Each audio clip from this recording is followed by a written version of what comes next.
Entrega teu caminho ao Senhor, confia nele e o mais ele fará. Tudo posso naquele que me fortalece. Os anjos do Senhor se acampam ao redor daqueles que o temem e os livra. Muito bom dia, com a bênção, com a graça de Deus, nós começamos mais um dia. Queremos a cada dia vivermos mais para o céu e menos para essa terra. Queremos que o nosso coração seja exclusivamente do Senhor. Queremos um dia ver o céu se abrir, Jesus Cristo voltar, nos encontrarmos com o nosso Salvador e vivermos com Ele para todo sempre. Todos os dias nesse canal nós estudamos um capítulo da Palavra do Senhor. E nessa manhã eu vou convidar você a ter nas mãos a Palavra de Deus no livro de Mateus, capítulo 16, o versículo 1.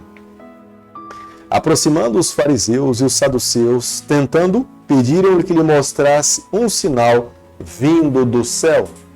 Nessa vida nós precisamos abraçar a fé ou o ceticismo. Nós precisamos crer na palavra de Deus ou podemos rejeitá-la. Nós podemos a cada dia ter uma vida voltada para o Senhor ou viver essa vida longe do Senhor. As escolhas que nós tomamos nessa vida irão definir o nosso destino eterno. Embora os saduceus e os fariseus fossem uma seita, uma inimiga da outra, mas nesse momento eles se uniram para perseguir a Jesus. Eles acreditavam que perseguindo a Jesus, eles iriam destruir os ensinamentos de Cristo. Quando esses dois grupos de pessoas pedem para Jesus um sinal, o Senhor sabia claramente que não era falta de sinais que estava levando eles a viverem uma vida descrente. Era, na verdade, falta de fé, era na verdade falta de crer no Senhor. Se eles crescem no Senhor, eles não iriam passar por tamanho ceticismo. Se eles crescem no Senhor, não haveria necessidade de pedir sinais, porque muitos sinais o Senhor já tinha feito. Quantas pessoas o Senhor já tinha ressuscitado, quantos cegos já tinham voltado a ver, quantos leprosos foram curados, sinais o Senhor já tinha feito muitos. O único sinal que o Senhor fala que deixaria para aquela geração é o mesmo sinal que Jonas um dia deixou. Jonas passou 3 dias e 3 noites dentro da barriga de um grande peixe. Jesus nessa terra iria morrer e no 3º dia iria ressuscitar. Jesus estaria sepultado nessa terra, mas no 3º dia ninguém poderia conter, porque Ele é o Senhor da vida, Ele é o Senhor de todas as coisas. Mateus capítulo 16, o versículo 13, a Bíblia diz o seguinte: Indo Jesus para os lados de Cesareia de Filipe, perguntou a seus discípulos: Quem diz o povo a ser o Filho do Homem? Nesse momento, Jesus queria ter consciência de como as pessoas estavam vivendo. Jesus tinha plena certeza de quem ele era, mas ele precisava avaliar a dimensão da sua mensagem ao ser alcançada no coração daquela geração, daqueles que estavam ao seu lado. E a razão pela qual ele pergunta para essas pessoas que estavam ao seu lado: quem é que eles pensam que eu sou? Como nós podemos observar no versículo 14 do capítulo que nós estamos estudando nessa manhã, aquela geração estava tão longe do ideal de Deus que Jesus Cristo colocou os seus pés aqui nessa terra e eles não conseguiram compreender quem era Jesus. Eles acreditavam que era João Batista. Eles acreditavam que Jesus era Elias e até outro profeta, tudo porque eles menosprezaram a palavra do Senhor. Se tivessem amado a palavra de Deus, eles teriam plena consciência que na plenitude do tempo, Jesus colocaria os seus pés nessa terra, morreria a morte de cruz, ele seria o rei dos judeus, não um líder político, mas um líder espiritual. Jesus veio para libertar aquela geração, a minha vida e a sua vida da condenação do pecado. Como nós podemos observar no versículo 16 do capítulo que nós estamos estudando nessa manhã, Pedro, junto com os outros discípulos, afirmam para Jesus que ele é o Filho de Deus. Jesus se volta para Pedro e fala: Pedro, não foi carne nem sangue que revelou a você, mas o meu Pai que colocou no teu coração essa verdade. Sobre você estabelecerei a minha igreja, tu és pedra. Jesus, com esse diálogo com Pedro, o Senhor não está dizendo que a pedra fundamental da igreja de Cristo seria Pedro, mas Jesus estava dizendo para Pedro que Pedro seria uma pedra de tropeço, porque mais adiante Pedro se volta para Jesus e fala: Senhor, o Senhor não pode morrer, não vou permitir que o Senhor morra. E com essas palavras, falando para Jesus que ele não passasse pela morte, não eram palavras divinas, mas eram palavras do mal, porque havia uma necessidade de Jesus passar pela morte. Se Cristo não morresse, nós não teríamos esperança de salvação. Se hoje nós desfrutamos da esperança porque Cristo morreu, Ele é o nosso Salvador. Um dia Ele voltará aqui a essa terra e nós receberemos a salvação exclusivamente através de Jesus Cristo. Mateus capítulo 16, o versículo 21, a Bíblia diz o seguinte: Desde esse tempo começou Jesus Cristo a mostrar a seus discípulos que lhe era necessário seguir para Jerusalém e sofrer muitas coisas dos anciãos, dos principais sacerdotes e dos escribas, ser morto e ressuscitar no terceiro dia. Jesus já tinha falado com os seus discípulos a respeito do reinado que ele vinha estabelecer nessa terra.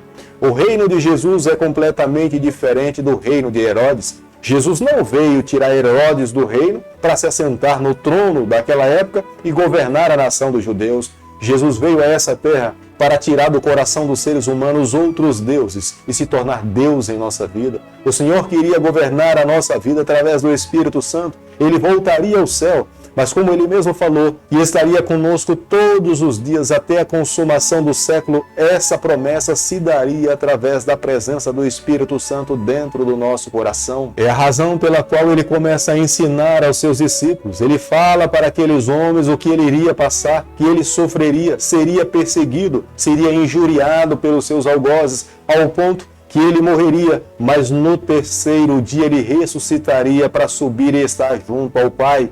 Ele mesmo fala que um dia voltaria com poder e glória, prepararia moradas, mas voltaria aqui a essa terra para receber os seus discípulos, a sua igreja, e levaria a sua igreja para viver ao lado do Senhor. As palavras de Jesus consolaram aqueles discípulos naquela época. As palavras de Jesus precisam ser palavras de esperança para o nosso coração. Nós precisamos a cada dia viver em função das palavras do Senhor, tendo a certeza que um dia ele irá voltar aqui a esse mundo. Eu e você precisamos estar prontos para nos encontrarmos com o nosso Salvador e vivermos com ele para todo sempre. A caminhada de Jesus aqui nessa terra não foi nada fácil. Em estar na Galileia, ele é rejeitado pelos saduceus e fariseus. Jesus muda a sua geografia, mas os seus discípulos passam a desenvolver um vínculo muito maior com o Mestre, e é quando ele passa a ensinar para os seus discípulos a respeito da sua missão, que é sofrer, é padecer, é morrer morte de cruz, não assentar-se no trono, mas deveria assentar-se no coração de cada um dos seus filhos. Aqueles que permitissem que Cristo assentasse no trono do seu coração, esses seriam bem-aventurados no reino celestial. Quando os fariseus e os saduceus se opunham às palavras de Jesus, Jesus não estava interessado cientificamente provar para aquela geração ou para essas classes de pessoas de que ele era o Filho de Deus. O interesse de Jesus era através dos seus sinais, dos seus milagres, que através do estudo da palavra de Deus, eles associassem e compreendessem que Deus é Deus, que Ele é o nosso Salvador, que um dia Ele irá voltar aqui a essa terra e que eles deveriam amar ao Senhor, entregar os seus corações nas mãos de Deus, e Deus os abraçaria, os salvaria e os consideraria como bem-aventurado no reino celestial. Satanás é o maior inimigo do Senhor. Satanás também é o nosso inimigo. Ele trabalha constantemente para nos impedir de que nós não consigamos compreender que Jesus é o nosso Salvador. Ele é o acusador dos filhos do Senhor. Constantemente ele levanta dúvida na nossa mente. É por isso que precisamos nos apegar à palavra de Deus, na graça, na misericórdia de Deus, colocar a nossa vida nas mãos do Senhor e deixarmos que Ele conduza a nossa trajetória, tendo a plena certeza que a palavra de Deus tem pleno valor para os dias em que nós estamos vivendo.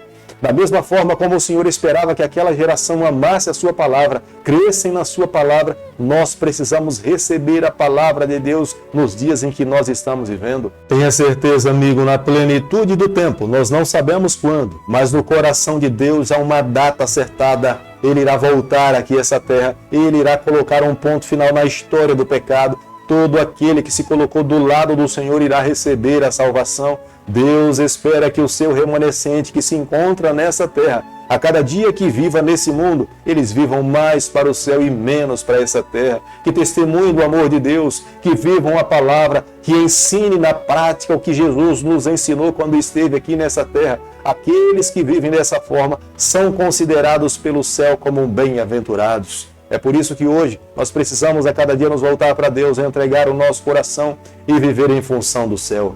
Querido Pai, em Tuas mãos nessa manhã nós nos colocamos, queremos viver exclusivamente para o Senhor, toma o nosso coração, perdoa os nossos pecados, nos conceda a graça de vivermos exclusivamente para Ti. É o que nós te pedimos, é o que nós te agradecemos e o fazemos em nome de Jesus. Que o Senhor te abençoe e te guarde, que Ele faça resplandecer o seu rosto sobre você, que Ele tenha misericórdia de você, que sobre você nessa manhã Ele levante seu rosto e conceda a sua paz em nome de Jesus. Amém.